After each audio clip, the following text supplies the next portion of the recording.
पाकिस्तान पर अटैक किया था अपना मोदी ने, जो नेतन्याहू ने वहाँ पर हमला किया, पहले सीरिया के ऊपर कब्जा किया इन लोगों ने और उसके बाद ईरान पर हमला किया। तो अगर खुदा ना खास्ता ईरान की दीवार ढह जाती तो वो तो ग्रेटर इसराइल बनाना चाहते हैं, सब मुल्कों को रीशेप करना चाहते हैं और पाकिस्तान के साथ बॉर्डर होता उनका। पाकिस्तान किस तरह से सैंडविच बन जाता इन हालात में, जब पाकिस्तान के अवाम का एतमाद अपने सिस्टम पर बिल्कुल नहीं है, या किसी के हक रायदही नहीं है, कानून की तजियाँ बखेरी जा रही हैं। अभी मुहर्रम है, अब पंजाब में देख लें, बाकी जगहों पर भी हो रहा है, लेकिन सबसे ज्यादा पंजाब में हमारे लिए मुश्किलात खड़ी की जा रही है। हमारा बुनियादी हक है हम अपनी इबादत करें, आज़ादी के साथ करें, लेकिन पुलिस वाले ऐसे हैं जैसे किसी की कमीन में नहीं बना होता, किसी दहशतगर्द की कमीन में छापा मारता है, पकड़ता है, ऐसे ये हालत है इनकी।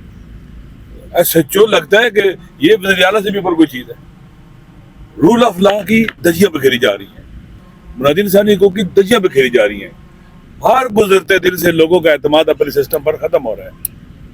ये मुल्क इस वक्त अपनी नेशनल पावर खो चुका हुआ है, कोई नेशनल पावर नहीं इस वक्त, लोगों को टुकड़ों में बांटा हुआ है और समझते हैं कि डोनाल्ड ट्रंप आके इनको निजात दिलाएगा, अमेरिका अपने नेशनल इंटरेस्ट कंप्रोमाइज करेगा, नेशनल सिक्योरिटी कंप्रोमाइज करेगा। जैसे खान साहब ने कहा कि ज़िया-उल-हक बहुत ज़्यादा उनको प्यारा था अमेरिकन को, उसका दुनिया से सफ़र जो है कैसे हुआ, उसकी लाश भी नहीं मिली, जल गई उसको बॉडी। तो अमेरिका पर फिर आप उसे नोबेल प्राइज का अमन अमान देने की बात करते हो, जो गजा के बच्चों के कातिल हैं, उनका सरपरस्त है, उसको असला देता है। यूरोपियन तहजीब और तमद्दुन का बरहना पैन सब के सामने आ गया हुआ है। कोई ह्यूमन राइट्स नहीं है, कोई वुमेन राइट्स नहीं है, कोई चिल्ड्रन राइट्स नहीं है, कोई एजुकेशन, स्कूलों को, यूनिवर्सिटीज को, अस्पतालों को, हर चीज को तबाह कर रहे हैं। ये एक ऐसी तहजीब पर अंदर से जो वैश्य दरिंदा तहजीब है बरहनवा पर मुसल्लत की जा रही थी, दुनिया उसके सामने है। और जब कौमें लीडरशिप दुनिया की जो पेश करते हैं, अखलाकी तौर पर लोगों की निगाह में गिर जाती है, वो कभी दुनिया की नजरों में फिर दोबारा नहीं उठ सकते।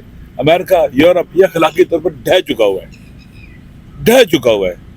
एक ऐसी बैसाखी पर आप यकीन एतमाद करना चाहते हैं जो खुद टूट चुकी हुई है। इसलिए हमें चाहिए कि हम जिस रीजन में रहते हैं, हम ईस्ट में रहते हैं, हमें अपने हमसायों के साथ, ईस्टर्न कंट्रीज के साथ अच्छे रिलेशन कायम करने चाहिए।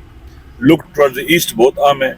हम अपने इक़्तिसादी रिलेशन, सियासी रिलेशन, सोशल रिलेशन ईस्ट के साथ, ईस्ट में कोई भी ऐसा मुल्क नहीं जो हम पर पाबंदियाँ लगाएगा, सैंक्शन लगाएगा, जिसको हमसे दुश्मनी होगी खुदा न खास्ता, जिसको कोई बड़े आदाफ हैं कि जनाब वाला हमें डिस्टर्बलाइज रखना है हमारे मुल्क को और उसको परेशान रखना है हमें।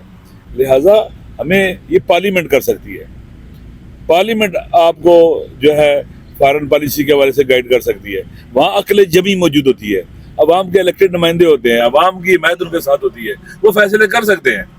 लेकिन इस वक्त जो सूरत हाल है, इनके सारे के सारे फैसले इलिजिटिमेट है, इलीगल है, ये गैर कानूनी गैर आईनी हुकूमत है, ये पावर का जो इस्तेमाल कर रहे हैं ये भी इलीगल है, इलिजिटिमेट है, जो कुछ भी हो रहा है गलत हो रहा है, इसकी कोई मशरूइयत नहीं है, कोई लीगलिटी नहीं है।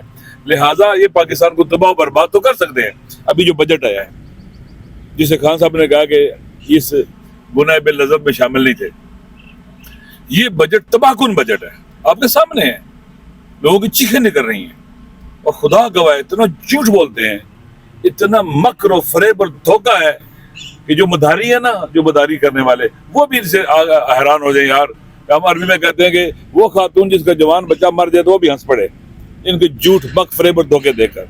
लिहाजा पाकिस्तान के अवाम पर एतमाद नहीं करते और पाकिस्तान के अवाम के सामने जब आप सारे रास्ते बंद कर देंगे, आप ना इलेक्शन के लिए चेंज लाने देंगे, आप लूट लेंगे, पार्लियामेंट इररेलेवेंट, अदलिया इररेलेवेंट, मुकद्दना लौंडी और मुजरिया भी लौंडी हुकूमत नहीं कर रहे, ये वो हैं गुलाम है एस्टेब्लिशमेंट के। ये जो अपने जिनके अंदर इज्जत नफ्स ही नहीं है, जिनके अंदर इंसानी करामत ही नहीं है, वो अपनी कौम और मिल्लत की इज्जत और वतन की इज्जत का कैसे ख्याल रख सकते हैं। लिहाजा जब सारे रास्ते बंद हो जाएं, फिर अवाम के पास एक ही रास्ता बचता है, उठें और इस फरसुदा सिस्टम को ढा दें, उठा के परे फेंके।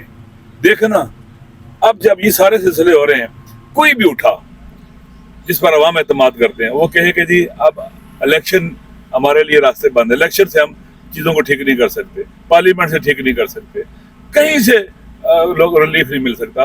एक ही रास्ता है कि हम इस सिस्टम को ढाएं, لوگ ساتھ دیں گے, لوگ کنونسڈ ہو جائیں گے ہاں واقعی ٹھیک بات کر رہی ہے. تو میرے خیال میں یہ لوگوں کو خود ادھر لے کے جا رہے ہیں کہ لوگ اٹھیں اور پھر ان کو چھپنے کی جگہ نہ ملے. لہذا پاکستان خطرناک صورتحال کا شکار ہے. آپ چین کی بنسری مت بجائیں, مشکل حالات کا شکار ہے, ہر لحاظ سے مشکل حالات کا شکار ہے. آپ سمجھتے کہ آپ نے لوگوں کو ڈرا کے گولیاں مار کر چپ کرا دیا ہے؟ نہیں, لوگوں کے دلوں میں آپ کے بارے میں نفرت اور غصے اور غیظ و غضب کے الاؤ دھک رہے ہیں. یہ کسی وقت بھی آتش حساب پھٹ سکتا ہے. اس لیے ضروری ہے کہ ہوش کے ناخن لیے جائیں اور پاکستان کو مزید تباہی بربادی سے روکا جائے. نہیں تو آپ کا حال وہی ہوگا جو پوری تاریخ کے ڈکٹیٹروں کا ہوا ہے. وہ کبھی بھی نہ عزت سے جیے نہ عزت سے مرے, وہ رسوا ہوئے اور نشان عبرت بن گئے. شکریہ.